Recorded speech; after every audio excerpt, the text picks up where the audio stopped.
বিন্দাস বিন্দাস বুলি কৈছোঁ বিন্দাস আপকি বাৰ 400 বাৰ লোকসভা নিৰ্বাচন 2024 সমাগত মনোনয়ন পত্ৰ দাখিলৰ ইতিমধ্যে পৰ্ব আৰম্ভ হৈছে আৰু দেশজুৰি সমষ্টিয়ে কি বিজেপি কি কংগ্ৰেছ সকলো দলৰ প্ৰাৰ্থীয়ে ভোটাৰৰ মন আকৰ্ষিত কৰিবলৈ ৰাইজৰ মাজত সোমাই পৰিছে। নমস্কাৰ জনাইছোঁ, ডেমক্ৰেচি লেভেলত স্বাগতম জনাইছোঁ। লৈ আহিছোঁ আমাৰ ডেমক্ৰেটিক ডিছকাশ্যন আৰু আজিৰ ডেমক্ৰেটিক ডিছকাশ্যন একাংশ যুৱ প্ৰজন্মৰ যুৱ নেতাৰ সৈতে যুৱ নেতাকৰ্মীৰ সৈতে হ'ল ভাৰতীয় জনতা পাৰ্টিৰ যুৱ নেতাকৰ্মী। আমি আছোঁ প্ৰাগজ্যোতিষপুৰ মণ্ডল নাৰেংগীত থকা প্ৰাগজ্যোতিষপুৰ মণ্ডলৰ তেওঁলোকৰ যিটো কাৰ্যালয়ত আছোঁ। কেইবাগৰাকীও উৎসাহী যুৱকৰ্মী তেওঁলোকে বিজেপিৰ সৈতে বিগত সময়ছোৱাত তেওঁলোকৰ যিটো উৎসাহ তেওঁলোকৰ যিটো উদ্দীপনা তেওঁলোকৰ যিটো অংশগ্ৰহণ বিজেপিৰ সৈতে দি আহিছে। কেইবাগৰাকীও যুৱকৰ্মী আছে, নামটো জানি লওঁ। আৰু লোকসভা নিৰ্বাচন 2024 আৰু যুৱ প্ৰজন্মই কিয় বিজেপিক মানে আদৰি ল'ব লাগিব? নমস্কাৰ, মোৰ নাম জিতেন শইকীয়া, মই প্ৰাগজ্যোতিষ মণ্ডলৰ কাৰ্যকৰ্তা।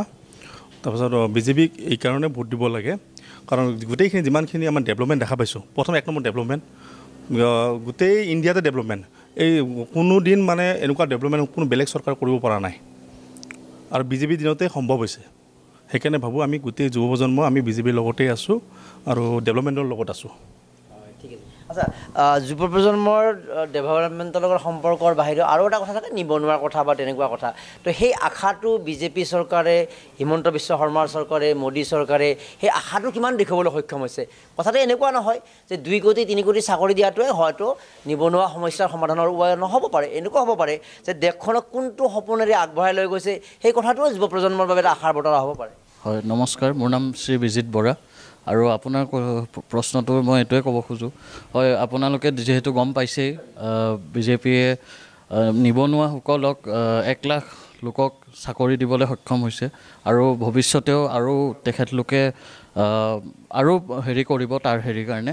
আৰু এজ এ ইউথ আমি সেইটো কাৰণে ষ্টেণ্ড ল'ব লাগে। আৰু এইটো যেতিয়া আমি চৰকাৰে যেতিয়া যোন পাৰ্টি হ'লেও মই এটা বস্তুৱে ক'ব খোজোঁ, যদি কিবা ভাল কাম কৰিব খুজিছে আমি ইউথে আমি তেখেতক ছাপৰ্ট কৰিব লাগে, কিয়কি আমিয়ে ফিউচাৰ হয়। আৰু সেইটো কাৰণে ছাপৰ্ট কৰিছোঁ, তাকে ভাল বুলি মই কৰিছোঁ। ধন্যবাদ। লোকসভা সমষ্টি গুৱাহাটীত প্ৰাৰ্থী বিজুলী কলিতা মেধি। তো বিজুলী কলিতা মেধিৰ লগত যুৱ প্ৰজন্মৰ যিটো সঁহাৰিটো কেনেকুৱা, এটা আৱাজ যিটো কোৱা হয় ইণ্টাৰনেল এটা কাৰেণ্ট বুলি কোৱা হয়, কেনেকুৱা লক্ষ্য কৰিছে? বিন্দাস বিন্দাস বুলি কৈছোঁ বিন্দাস আপকি বাৰ 400 বাৰ। আৰু আমি অসমৰ ভিতৰত হাইষ্ট ভোট দি গুৱাহাটী লোকসভা সমষ্টিৰ মাননীয় সাংসদ প্ৰাৰ্থী বিজুলী কলিতা বাইদেউক আমি বিপুল ভোটত জয়যুক্ত কৰিম। আৰু লগতে ৰাইজক এটা কথাই কওঁ, বিন্দাস ওলাই আহক, পদুম ফুলৰ চিনত ভোট দিয়ক আৰু উন্নয়নৰ শিপা বাঢ়াওক। আপুনি নিজে কেতিয়াৰ পৰা বিজেপিৰ লগত আছে? মই 2012 চনৰ পৰা বিজেপিত আছোঁ। আমি যেতিয়া বিজেপিত আছিলোঁ তেতিয়া আমি ৰাতি পষ্টাৰ মাৰিব গৈছিলোঁ, বুলেটৰ ৰাবাৰ বুলেট খাইছোঁ আৰু বহুত কোব খাইছোঁ। তথাপিও আজি আনন্দ যে আজি আমি বিজেপি বিশ্বৰ ভিতৰত আজি সৰ্বোচ্চ দল। সেইকাৰণে এটা কথাই কওঁ, সকলোৱে কয় যে বিজেপিয়ে আমাৰ আইডিঅ'লজিটো হৈছে, বিজেপিৰ আইডিঅ'লজি হৈছে আমাৰ ভাৰতবৰ্ষক প্ৰথম স্থান দিবলৈ। আৰু আমাৰ লক্ষ্য হৈছে বিশ্বৰ ভিতৰত আমি যেনেকৈ আজি সৰ্বোচ্চ, আৰু সেনেকৈ আমাৰ অসমৰো আমাৰ যি 14টা সমষ্টি আছে আমি ভালদৰে আমি জয়যুক্ত কৰাৰ কাৰণে আমি চেষ্টা কৰি আছোঁ। অলপ প্ৰাগজ্যোতিষপুৰ মণ্ডলৰ যিটো আপোনালোকৰ কাম কাজ বা বিশেষকৈ ইউথ চামৰ কেনেকৈ আগবঢ়াই নিছে? কাম কাজ ক'ব গ'লে, নমস্কাৰ, মোৰ নাম শুভম চৌধুৰী, মই প্ৰাগজ্যোতিষপুৰ মণ্ডলৰ কাৰ্যকৰ্তা।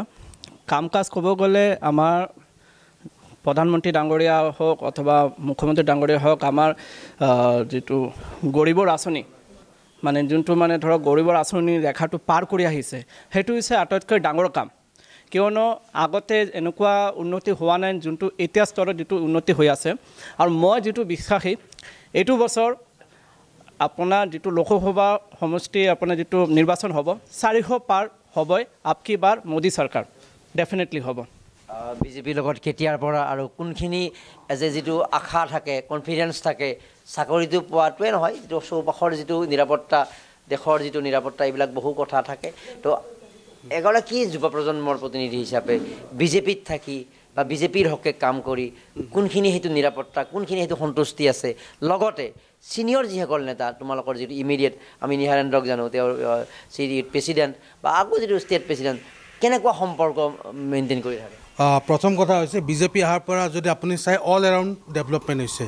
আপুনি ৰাস্তা ঘাট চাওক, প্লাছ আপুনি মানুহৰ যিটো আমাৰ GDP বাঢ়িছে, মানুহৰ ইনকামটো বাঢ়িছে। ছেকেণ্ড কথাটো হৈছে নিবনুৱা, যিটো আপুনি নিবনুৱাৰ কথা ক'লে, অলৰেডি চৰকাৰী চাকৰি 1 লাখ চৰকাৰী চাকৰি দিয়া গৈছে 2023লৈকে। আৰু লগতে বহুত স্কিম দিছে। অলৰেডি আপুনি দেখা পালে কি আমাৰ যিটো আত্মনিৰ্ভৰ যোজনা, তাৰ আণ্ডাৰতো 2 লাখ টকা দিয়া গৈছে আৰু কিছুমানক 5 লাখ টকা দিছে। লগতে লাখপতি বাইদেউ আপুনি দেখা পালে, তেওঁলোককো যিখিনি পাৰি চৰকাৰ তৰফৰ পৰা যিবিলাক মানে এলিজিবল তেওঁলোকক দিয়া হৈছে। আৰু অৰুণোদয় আঁচনিৰ কথাটো ক'বই নালাগে। তো এইখিনি দেখা যাওক যে অল এৰাউণ্ড ডেভেলপমেণ্ট হৈছে। ছেকেণ্ড কথাটো হৈছে নিৰাপত্তাৰ কথা ক'লে, আপুনি 2014 পিছত যদি চাই আপুনি দেখা পাব কি এটা বাৰু দুখ লগা ঘটনা পুলৱামা এটাক হৈছিলে, যাৰ কাৰণে আমি সন্ত্ৰাসবাদীক আমি নিন্দা কৰোঁ।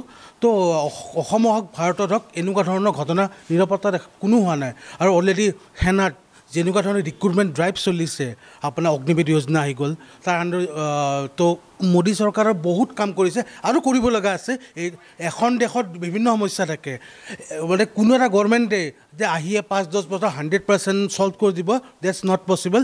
আমি চৰকাৰক সাহায্য দিব লাগিব। এতিয়া চাওক আমাৰ প্ৰাগজ্যোতিষপুৰ মণ্ডলৰ যিমান কাৰ্যকৰ্তা আছে, আগতে চাগে কোনো কৰা নাছিল। আমাৰ মণ্ডলৰ প্ৰেচিডেণ্ট হওক, আমাৰ যুৱ মৰ্চাৰ প্ৰেচিডেণ্ট, আমি ঘৰে ঘৰে গৈছোঁ যে আপোনালোকৰ কি সমস্যা আছে, আপোনালোকৰ কি লাগে। যদি কোনোবাই কৈছে মই এইখিনি পোৱা নাই, আমাক ৰেচন কাৰ্ডৰ লাগে, আমি ৰেচন কাৰ্ড কৰি দিছোঁ, অৰুণোদয় কৰি দিছোঁ। অসমৰ কথা ক'বলৈ গ'লে লোকসভা 2024ত কি বিজুলী কলিতা মেধিক বা অন্য প্ৰাৰ্থীক ৰাইজে বিজেপিক ভোট দিব এইবাৰ? ডেফিনেটলি দিব, বিকজ ডেভেলপমেণ্টৰ কথা বাদেই দিয়ক। বিজুলী কলিতা বাইদেউ যিগৰাকী আমাৰ লোকসভাৰ কেণ্ডিডেট, তেখেত হৈছে আটাইতকৈ পুৰণা বিজেপি প্ৰাৰ্থী। তেওঁ একাধাৰে কেইবাবাৰো তেওঁ কাউন্সিলাৰ আছিলে আৰু লগতে তেওঁ ডেপুটি মেয়ৰো আছিলে। যি ক্ষেত্ৰত কথা যায় কি নতুন পুৰণা বিজেপি প্ৰাৰ্থীক কোনো পাত্তা নিদিয়ে। কথা যে কয় সেইটো মানে কিছুমান মানুহে মানে বিৰোধী পাৰ্টীয়ে কি কৰিছিলে, ভুৱা প্ৰচাৰ কৰিছিলে, কিন্তু বিভাজন কৰিব চেষ্টা কৰিছিলে। কিন্তু আজি যদি এইবাৰ আপুনি কেণ্ডিডেটৰ লিষ্ট চাই বোলে কি 99% পুৰণা বিজেপিয়ে পাইছে, যাৰ কাৰণে আমি গৌৰৱান্বিত যে সকলো আমাৰ বিজেপি দলত গ্ৰাছৰুট ৱৰ্কাৰৰ পৰা ওপৰলৈকে সকলোৰে ভেলু আছে। গ্ৰাছৰুটৰ পৰা সকলোলৈকে ভেলু আছে। এয়া হ'ল বিজেপি, আৰু বিশেষকৈ বিজেপিৰ যিটো মেনেজমেণ্ট, এই মেনেজমেণ্ট পলিচি এইবাৰ তেওঁলোকৰ টিকট প্ৰদানৰ ক্ষেত্ৰতো দেখা পোৱা গৈছে। এয়া আছিলে মহানগৰীৰ নাৰেংগীস্থিত যি প্ৰাগজ্যোতিষ মণ্ডল কাৰ্যালয় বা কাৰ্যালয়ৰ লগত জড়িত তেওঁলোকৰ যদি কৰ্মকৰ্তা। আৰু তেওঁলোকৰ এটাই কথা যে যুৱ প্ৰজন্মৰ বাবে, ৰাইজৰ বাবে, সমাজৰ বাবে, ইভিন দেশৰ নিৰাপত্তাৰ বাবে বিজেপিয়ে দেশৰ হকে বহু কাম কৰাৰ কথা উল্লেখ কৰিছে আৰু কৈছে যে তেওঁলোকে এটা আশাৰ বতৰা দিবলৈ সক্ষম হৈছে। আৰু লগতে দলীয়ভাৱে তেওঁলোকৰ যিটো ইণ্টাৰনেল যিটো মেকানিজিম, এই ইণ্টাৰনেল মেকানিজিম যিটো তেওঁলোকৰ গতিশীলতা আছে, পুৰণি বিজেপি বিজেপি বিৰোধীয়ে যিখিনি কথা কৈ থাকে সেইটো এটা সন্তুলিত কৰিবলৈ তেওঁলোকে বিশেষকৈ এইবাৰৰ প্ৰাৰ্থী তালিকাত কথা উল্লেখ কৰিছে। আৰু যিহেতু আমি গুৱাহাটী লোকসভা সমষ্টিত আছোঁ, আৰু তেওঁলোকে এই কথা নিশ্চিতভাৱে কৈছে যে বিজুলী কলিতা মেধি বিভিন্ন সময়ত ৰাইজৰ লগত থাকি বা বিভিন্ন কেটেগৰীত কাম কৰি এগৰাকী নিষ্ঠাবান কৰ্মী হিচাপে কাম কৰি আহিছে। আৰু কৈছে যে 2024 লোকসভা নিৰ্বাচন গুৱাহাটী লোকসভা সমষ্টিত বিজেপিৰ বিজুলী কলিতা মেধিৰ জয় নিশ্চিত বুলি তেওঁলোকে দাবী কৰিছে। সহযোগী আকাশদেৱৰ সৈতে মহানগৰ নাৰেংগীস্থিত বিজেপিৰ প্ৰাগজ্যোতিষপুৰ মণ্ডল কাৰ্যালয়ৰ পৰা মৰম কুমাৰ, ডেমক্ৰেচি লাইভ।